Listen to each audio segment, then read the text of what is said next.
Diplomacy is often imagined as quiet negotiations behind closed doors. But in reality, it's built in public moments, in trust, presence, and leadership across cultures. Since 2023, our guest has represented India as its Consul General in Seattle, engaging a dynamic diaspora, strengthening India-US partnerships, and shaping how diplomacy shows up in everyday life here in the Pacific Northwest. Today, we are going beyond policy to explore leadership, identity, and the future of India-US relations through a regional lens. I am Nia Desai from Seattle Desi TV, a mindset coach, a podcast host responsible to interview many leaders in the Pacific Northwest. This is a Trailblazers special edition, and it's such an honor to welcome Mr. Prakash Gupta, Consul General of India in Seattle today. Good afternoon, Mr. Prakash Gupta. Good afternoon. How are you doing today? All well. How's your day been so far? I was very busy as we are preparing for the Republic Day, but to begin with, I want to thank Seattle Desi TV for having me here. It was due for some time, but I'm very happy I could finally make it. It's such an honor and such a privilege to have you today with us. This is Thank a special edition we are covering with you, and we are so humbled and grateful that you're here with us. Thank you. Prakashji, I love origin stories, and especially the unexpected ones. And yours doesn't even begin with the foreign ministry. It began on a school trip to UNESCO. So as a young student, how did it shape the perspective of worldview? First, I'm very surprised that you knew of this anecdote. It was actually when I was in class 11th, I was selected by my school. We were two kids who were selected at that point of time to travel to Singapore to speak on behalf of India at a UNESCO conference. Mm-hmm. It was my first travel on a plane. I had never traveled before. I went to Singapore, and Singapore even at that point of time, and we are now talking about very early 90s, used to be still a heart of Europe in that part of Southeast Asia. So it was a very special experience for me as part of growing up. But it was only there that I realized that there is a lot of pride that comes when you speak for your country. Correct. And when it finished, as a class 11th student coming back to my own school, mm-hmm. I thought, God wish if I could get to do a profession that gives me to do this for the rest of my life, the amount of pride that it would bring. So it was just a wish. I never thought that I would make it, but again with God's grace, things happen and it turned out that way. That is incredible. Not every 11th grade student thinks like the way that you thought. And I saw something that UNESCO actually has a line engraved at its headquarters that most people do not know. They say, since wars begin in the minds of men, it is in the minds of men that the defenses of peace must be constructed. It's beautiful. And it is so beautiful that we go to these important places and sometimes we miss the most important writing which is right there. And I visited Leh Ladakh recently last year in 2025, and it was an incredible honor to just visit the war memorial and just be there and stand where, you know, a lot of our people have fought for us. And it's so wonderful to sit with you here and chat about our country with so much honor and privilege. There's an old diplomatic saying that New York teaches urgency, Beijing teaches patience, and Jakarta teaches consensus. And you have been trained and served in all these three important cities. How has that shaped you, how you approach diplomacy here in the Pacific Northwest? Look, all those three stations were very interesting from their own unique perspective. New York was a multilateral assignment, mm-hmm. which was at a United Nations landscape. You get to engage with all 193 countries in one go. Mm. It is very different from what I did in Jakarta, which was engaging bilaterally with Indonesia. And we also used to look after East Timor from there, Timor-Leste then from there. So that was a more bilateral context, but a very important relationship for India in terms of one of our very near and dear maritime neighbors with whom we have a great cultural footprint and cultural connect. Mm-hmm. So Jakarta was substantially different from what I did in New York at the UN. Sure. And the third station you talked about was Shanghai.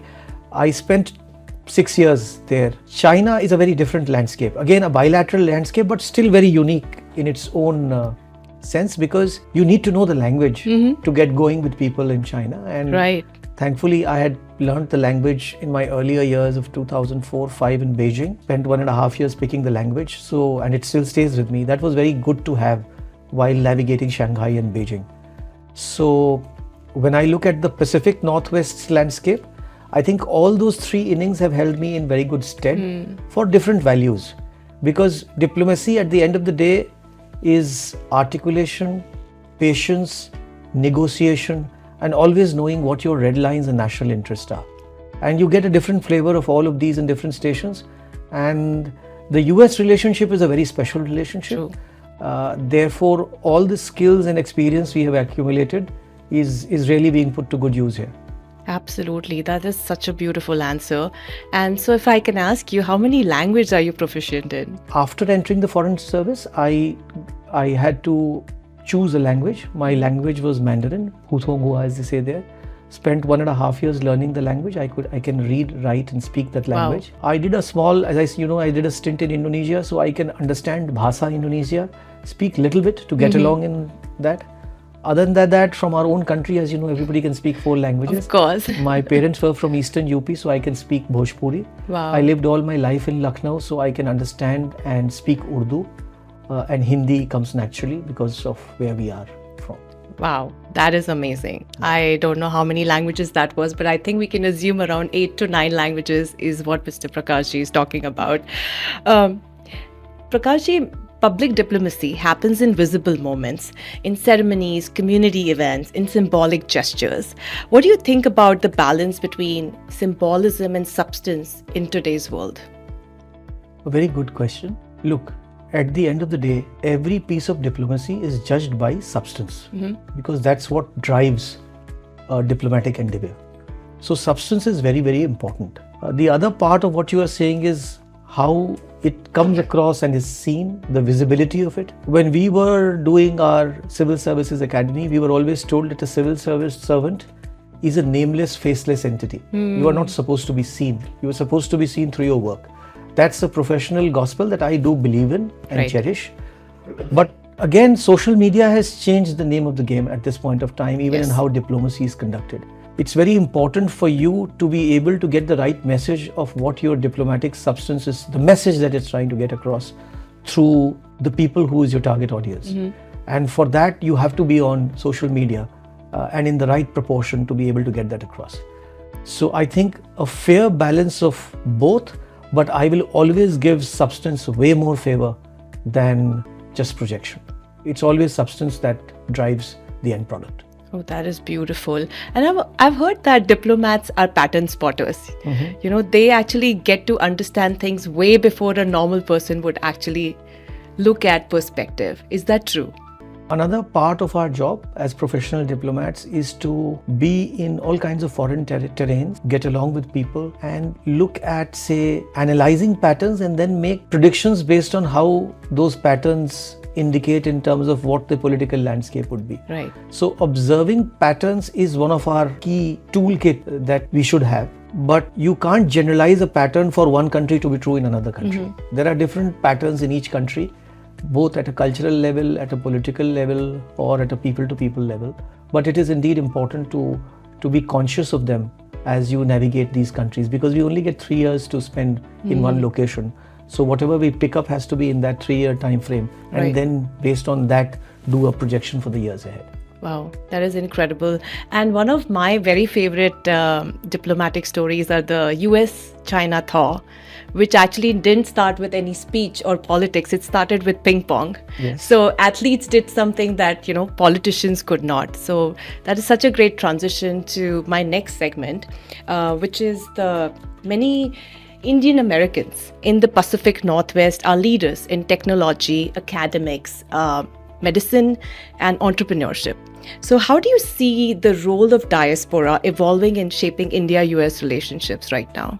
The role of the Indian diaspora is very, very critical in the conduct of our foreign policy. In the US, it becomes more relevant because the Indian diaspora is kind of a living bridge that we have with this country. Correct. The credibility, the stature, and the way India is looked at in the eyes of Americans presently has to do a lot with how Indians have conducted themselves here in the last 3-4 decades. And as you very rightly pointed out, they have been the best brand ambassadors for India here in technology, in the field of medicine, in the field of research, even in the field of fields of governance.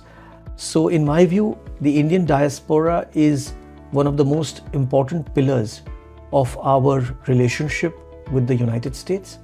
And this government has placed premium emphasis on how we engage with the Indian diaspora, and not just engage, we recognize the Indian diaspora for the unique value and substance they bring to the table, particularly in the India-US equation. Totally. And this reminds me of Satya Nadella. You know, he said that his leadership philosophy never came from ambition. It came more from empathy, is because of the reason that he lived across so many cultures. And I think it's like the same warmth I'm getting from you is like you've lived across so many countries and cultures that you're able to work through that India-US relationships in such a beautiful way and bringing the community together by whatever you have been doing the past 2 years. So it's been just beautiful to just see how Seattle is growing and the people and the communities have bonded together since you have arrived here in 2023.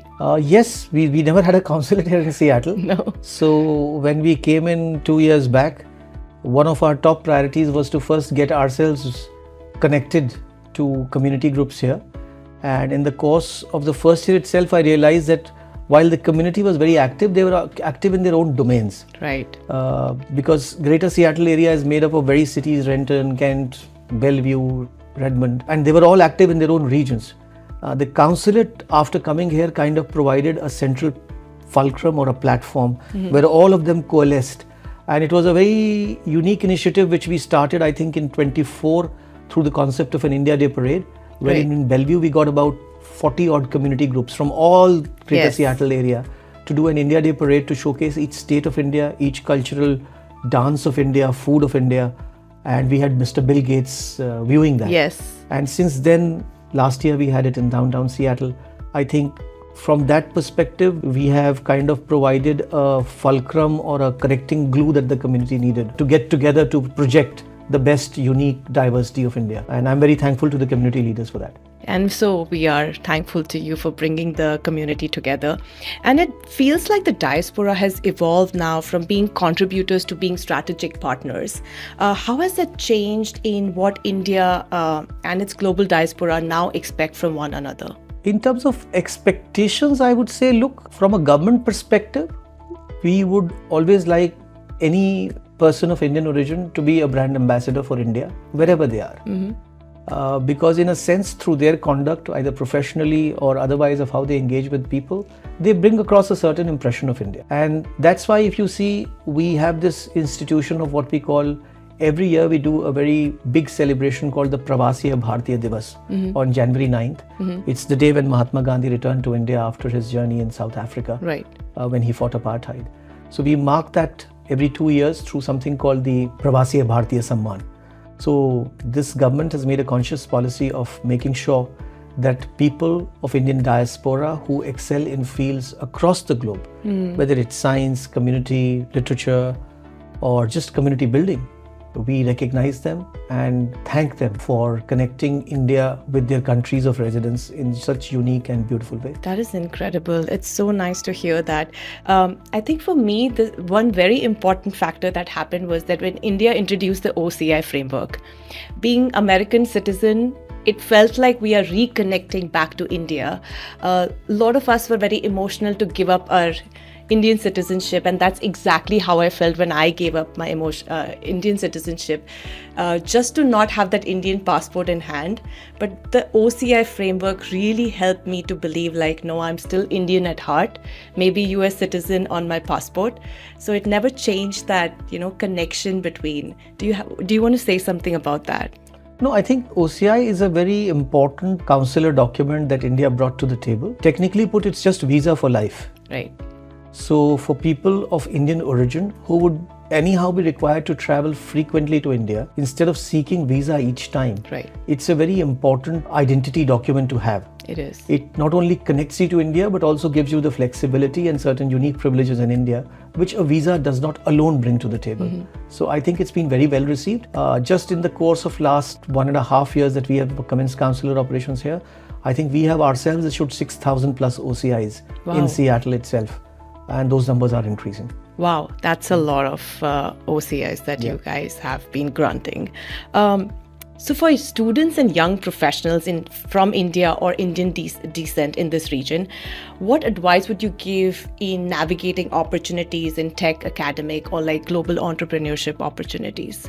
To the young people, particularly students, I would say Indian students who are coming here for higher studies, they must remember to register with the consulate because sometimes they get in distress and it's only then they try and look for the consulate.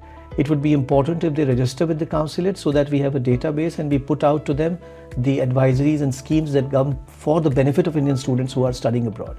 So that's one. Second, in terms of looking at potential, I would encourage all of them to go after what they think are their own unique skill sets and where they find best fruition. Right. There is enough opportunity in this country for each skill set to find its own landing ground. And I am very happy that most of the young professionals who have come here are doing reasonably well here in this part of the Greater Seattle area. Definitely, they are. And they are trying their best to, have a landing gear here and then move on and create opportunities for themselves. Over 70% of global cloud infrastructure has roots in companies headquartered or deeply embedded in the Pacific Northwest. So Pacific Northwest has a unique role here. It's where foundational technologies are built, not just scaled. So which technology areas feels more strategic for India-US relationship or collaboration right now? Is it AI, quantum, aerospace, or something else? So why the consulate came into this area is related to what your question's substance is. At this point of time, we do believe that if India-US relationship is going to be the most defining relationship of the 21st century, then technology at its core is going to be the most key defining piece of that relationship. That said, we did feel that in the Greater Seattle area, some of the most cutting edge work when it came to AI, quantum computing, aerospace, or even nuclear energy, fission and fusion energy was happening here. And it was important for Indian planners back end to see how do we integrate this to the best minds in Bangalore, Hyderabad, or in Noida, who kind of are the planners and brains behind shaping these or being a part of the activities going here. Right. So I would say all three are very key priorities. Under President Trump, we have signed something called a compact arrangement, which is catalyzing opportunities for military, defense partnership, accelerated commerce and technology. Wow. And in each of these verticals, we think some of the activities that are having a predominant salience in the greater salience area do find space, and we will continue to work on that. Wow, that is incredible. I definitely did not know about that. And post-2023 geopolitics feels a little different. Countries aren't just trading goods anymore. They're deciding who they want to use technology with or for. So what have you noticed the shift between India and US approach technology and economic cooperation now? Again, economic cooperation will continue to be one of the most important pieces between India and US, whether it is just economic cooperation in the context of trade, bilateral trade, or investments, or defense partnerships. It's a very large canvas of economic partnerships that we have. But when it comes to technology, I would say the landscape is huge, really huge. In the greater Seattle area, we have some of the, as I told you, some of the finest works happening in the field of nuclear energy. We have energy players both in the fission and fusion space here in greater Seattle area. Yeah. India has recently passed a law where we have now opened our nuclear energy space to foreign investment, which allows foreign companies to set up, operate and decommission small modular reactors in India. I think that's a very big opportunity for companies in this area to now look at when they are thinking about investing in India. Absolutely. And you also had something called the Invest Business Expo yesterday here in Seattle. Yes, we did an Invest India Business Forum just yesterday evening at the Bell Harbor Conference Center. We do it once a year. It's one of our signature initiatives and the objective is twofold. One is to showcase the best opportunities in India in key identified fields. Right. And what we do is we get a US company who has recently set up shop in India to come and talk to other potential US investors on what that company's experience was there. So we feel that if a recent US investor convinces another US investor, it is far more genuine and authentic than to get just an Indian voice convince him. Correct. Because he's just been through that. Yes. So yesterday we had the CEO of Providence Group, which have recently set up a 2,000 packs global capability center in Hyderabad in the last 2 years. Wow. Come and talk to them, other potential investors, on what their experience was. And he was far more convincing than all of us put together. The other thing we do through the Invest India Business Forum is we also bring Indian products to the table. Last year we had brought Indian mangoes here in the US Pacific Northeast. Yeah, and I saw some pomegranates were there yesterday. So yesterday we had pomegranates, we had Araku coffee, we had some fine Indian spirits, and we also had a product, a cultural heritage product from each of the 28 states of India, which we think needs to be better understood, India's diversity and cultural heritage in this part. And we presented that also to our friends from Montana and Greater Seattle partners who were present. Nice. And how was the feedback? Feedback was very positive. As a follow-up, we are having a very concrete outcome. We are having a delegation of about 30 leading businessmen from Greater Seattle partners traveling to India next week. We hope to have another delegation from Montana in middle of March, and we'll also have a very big delegation from Seattle as a result of what we presented yesterday, going to attend the India AI Impact Summit on 18th, 19th February in Delhi. Wow, that's incredible. Thank you so much for doing what you're doing.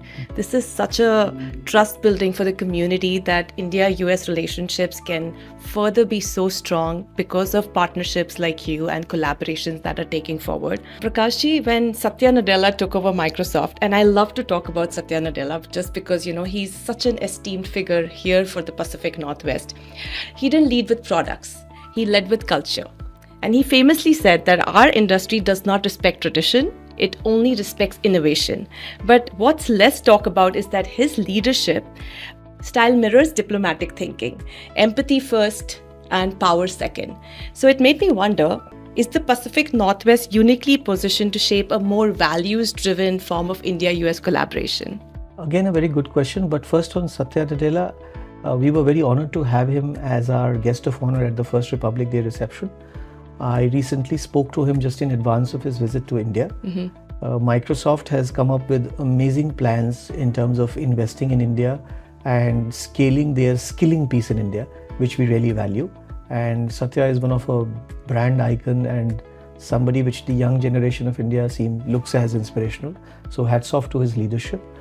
When you look at the Pacific Northwest and how do we scale up our relationship here, I think it has got to be sustained engagement across the tech space, across the political space, as well as at a people-to-people level for brand India to be uniquely popular and resonate well here. Totally, that is so good. And I love how this is building up. There's a quote by Kofi Annan that I think about often.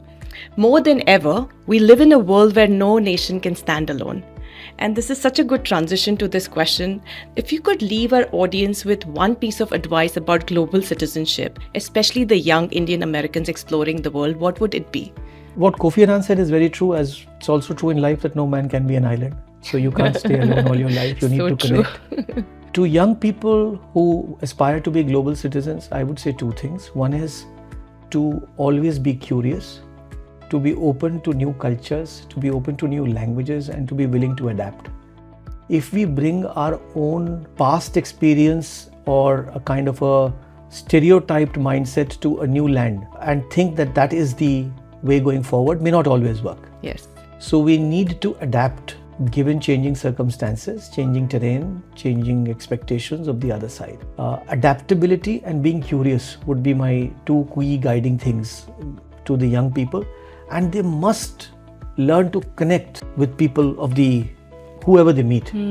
Because you linked it to diplomacy. At the end of the day, the core of diplomacy is how you connect with people. Correct, yes. And you can only connect with people if A, you are outgoing by nature, B, if you are authentic and sincere. Because nothing connects better than your authenticity and your simplicity. So if people have those basic skill sets, I think they will thrive here. I love that. That was so beautifully said. And I think every young or every person who's living in different states or different parts of the world needs to remember this sincerity, be authentic to yourself. While we are talking about the young Indian Americans here, there's something about them. They feel like they have a lot of pressure. They want to be culturally rooted. They want to be socially responsible and also adapt to the current market, which is AI, and learn about the different parts of the world. What do you want to give a message to them that why are they taking so much pressure about being good at every part of the world? My message to the young would be, look, pressure will always be there, irrespective of which stage of life you are in. The earlier you learn to handle and navigate it, it's better, particularly for the youth. The youth have a great future ahead of them. So if they just get cowed down by pressure, won't do good either to their health or to their careers or how they look at it. My suggestion to them would be, A, be confident of what they think is their core skill set. Develop an expertise which is unquestionable, and that comes only if they master the substance of what they think they are good at. Once they are absolutely confident that they are on top of their skill set, I think the whole world is open for them to scale up and climb. At the end of the day, pressure is only in the mind. Right. And they should know how to tackle that through resilience, patience, and again, India has many things to tackle pressure. We do yoga, we do meditation. Whatever they find succor in, they should try and rely on that to handle that. And they say, right, every person who's living out of their own country lives on 3 calendars. One is India calendar, one is US calendar, and the other is the WhatsApp family calendar. Is that the same for you, Prakashji? True, I think every one of us have to rely on one of these.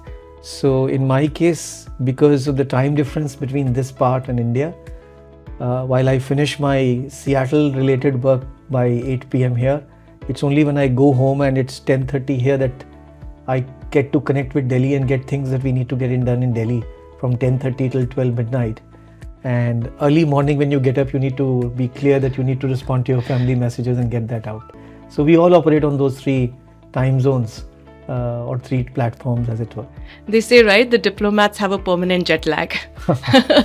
I guess that's true for you because you just said that. Thank you so much for being with us today. That was an incredible episode, and your vision, your knowledge, your expertise is so important for the Pacific Northwest. But before we end, Prakashji, we have a little rapid fire for you if you're ready. Sure. Yes. We've talked strategy, history, and geopolitics. Now I'm going to gently test the human side of diplomacy. Is there something you want to share with the world that nobody knows about you? I am a foodie from Lucknow. I do like good cuisines of Lucknow. So I don't know whether people know about this now, but I do like to have some good, authentic Lucknowi cuisine. I love that. I love the kebabs and the biryani. Yes. So I'm in it with you.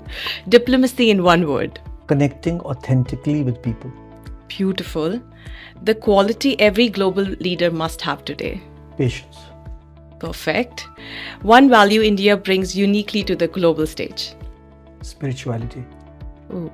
That is deep because I think I really connect with you on that. For me, spirituality is about patience, it's about persistence, it's about understanding the roots of where you come from. And sometimes spirituality is confused in many different ways.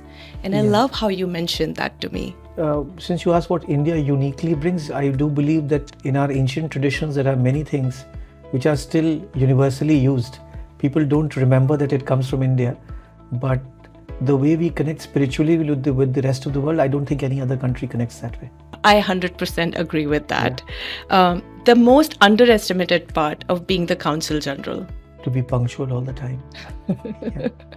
I love that. People imagine diplomacy as receptions and speeches, but I suspect it's more about emails at midnight and calls across time zones, like you just mentioned. So tradition or innovation, where does India lead best right now? Tradition-based innovation. Ooh, because we don't forget our roots ever, and we derive a lot of innovation from our roots as well. So I would connect them.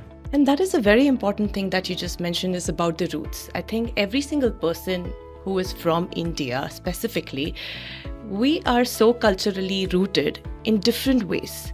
Every single person who comes here is so they're in a way that they miss India, but they cannot forget the roots that they've come from, the culture they've come from, and the amount of dialects that we have, the amount of languages. Over 1,500 languages are spoken in India. There's so many deep things about India that people still need to be aware of. And I love how beautifully you explain it just with a simple one-line answer. So thank you so much. Morning routine or evening reflection? I'm an evening reflections person. I can stay till late in the night, but early mornings are not my thing. All right. One book or idea you return to often? I always have the Bhagavad Gita on my table. You can see that in my office table. Wow. Even today. That's beautiful. And my last question, because we are in the heart of Seattle and it is a coffee lover place, but I'm going to ask you because I am a chai lover, chai or coffee during a day of your diplomacy? Anytime, India, masala chai. Thank you so much. We really resonate on that. So chai is my thing as well. Thank you so much, Mr. Prakash ji. Thank you so much for being with us today, for honoring us and giving us this opportunity to spend a little bit of time with you. Tomorrow is 26th of January. It's our Republic Day.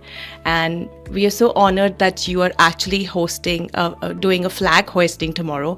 We would love to know if you have a message for anybody who's watching this episode. My message to all viewers of Seattle Desi TV would be, India is at a very sweet spot in the global economy at this point of time. We are the world's fastest growing economy. Even though we have just been 77 odd years as a republic, but we have a lot of good things to be confident and positive about. We are a very young nation and we have delivered across all fronts in a very short time frame. So my message to all Indians watching out through your platform would be, take pride in being Indian. Take pride in the vision of what the Prime Minister has set for Viksit Bharat. That is, India needs to be Atmanirbhar by 2047, and that whatever we do, remotely, directly or indirectly, how do we contribute to building that image of Viksit Bharat of 2047. That's what I would like to leave as a message. And before I conclude, I want to really thank Seattle Desi TV for inviting me today at your platform, and also for a unique way in which you have created a platform to all the Indian community members here in Seattle to be heard, seen and connect with themselves. I see you covering most community events. Yes. So provided a very good platform in helping the community amongst themselves. So my compliments to you and your entire team. Thank you so much once again. And it was such an honor and privilege to sit with you and have a small chat. Thank you so much for having me. As we wrap up today's episode, what stands out is that diplomacy today isn't about agreements. It's about relationships, responsibility, and the ability to lead across differences. Thank you so much, Mr. Prakash Gupta, for sharing not just insight into India-US relations, but also the mindset behind leadership on a global stage. Thank you for the work you do every single day, quietly strengthening a relationship that matters deeply, not just between governments, but between communities. It's been such an honor. On behalf of Seattle Desi TV and our viewers, we appreciate your time, your service, and your continued engagement with the community here in the Pacific Northwest. Hi everyone, this is Bharat here from Seattle Desi TV. Guess what? We're going to launch Seattle Desi Radio, and where else to launch it, better than hands from Prakash ji. So he's going to help us launch the radio. It's going to go live from Jan 26th. So we're so excited. Prakash ji, would be great if you could launch our jingle. All the very best, and here it goes.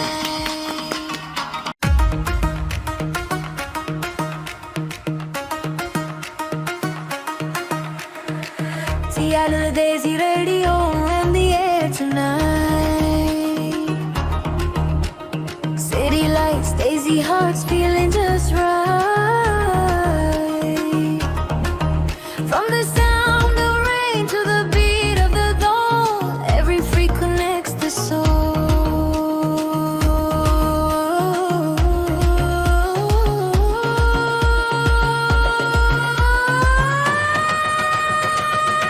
Seattle Desi Radio, turn it on, turn it up, where culture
trailblazers lead